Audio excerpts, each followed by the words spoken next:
श्री कृष्ण। हरे महादेव। मित्रों, भारत में आवेल शिव मंदिर पर दर 12 वर्षे पड़े छे वीजળી। तेनुं रहस्य अकबंध छे।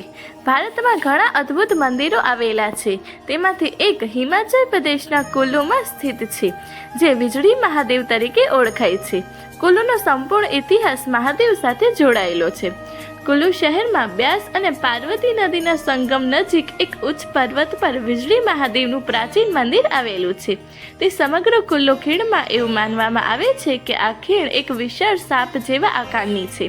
आ सापनो वध भगवान शिव द्वारा करवामां आव्यो होवानी मान्यता छे। मंदिर ज्यां स्थित छे ते स्थळ पर दर 12 वर्षे वीजળી पड़े छे। वीजળી पड़वाथी मंदिरनो शिवलिंग तूटी जाय छे।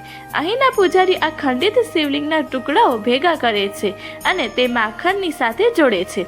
જો કે થોડા મહિના પછી શિવલિંગ એક નક્કર સ્વરૂપમાં રૂપાંતરિત થઈ જાય છે।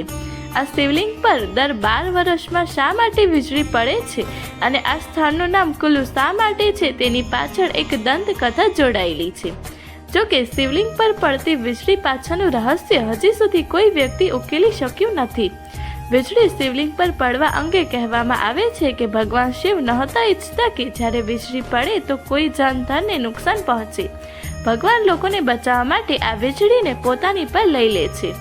આ કારણે ભગવાન શિવને અહીં વીજળી મહાદેવ તરીકે ઓળખવામાં આવે છે। ભાદરવા મહિનામાં આ સ્થળે મેળો યોજાય છે। કુલ્લુ શહેરથી વીજળી મહાદેવ સુધી પહોંચવા 7 કિલોમીટરનું અંતર રહેલું છે। શિવરાત્રી દરમિયાન અહીં મોટી સંખ્યામાં ભક્તો ઉમટી પડે છે। શિયાળામાં અહીં બરફનું આવરણ જોવા મળે છે। સમુદ્ર સ્થળથી 2450 મીટર ઊંચાઈ પર સ્થિત છે। આ શિવલિંગ પર દર 12 વર્ષે વીજળી કેમ પડે છે અને આ સ્થળનું નામ કુલ્લુ કેમ પડ્યું તેની પાછળ એક પૌરાણિક કથા છે। કુલાંતન રાક્ષસે અજગરનું સ્વરૂપ લીધું હતું। તે આ રૂપ ધારણ કરીને ધોગધર ધાર લાહોલા સ્પીતિ સમેથાણ ગામમાં ગયો હતો। દૈત્યરૂપી અજગર કોકડું વળીને બ્યાસ નદીમાં બેઠો, જેથી નદીના પાણીને રોકી શકાય અને આ સ્થળને ડૂબાડી શકાય। ભગવાન શિવ કુલાંતની આ યોજનાથી ચિંતિત થયા। અજગરને મહામહેનતે ભગવાન શિવે વિશ્વાસમાં લીધો અને ભગવાન શિવે તેના કાનમાં કહ્યું, તારી પૂંછડીમાં આગ લાગી છે।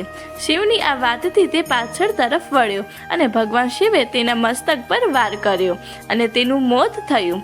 કુલાંતનના મોત બાદ તેનું શરીર એક વિશાળ પર્વતમાં પરિવર્તન પામ્યું।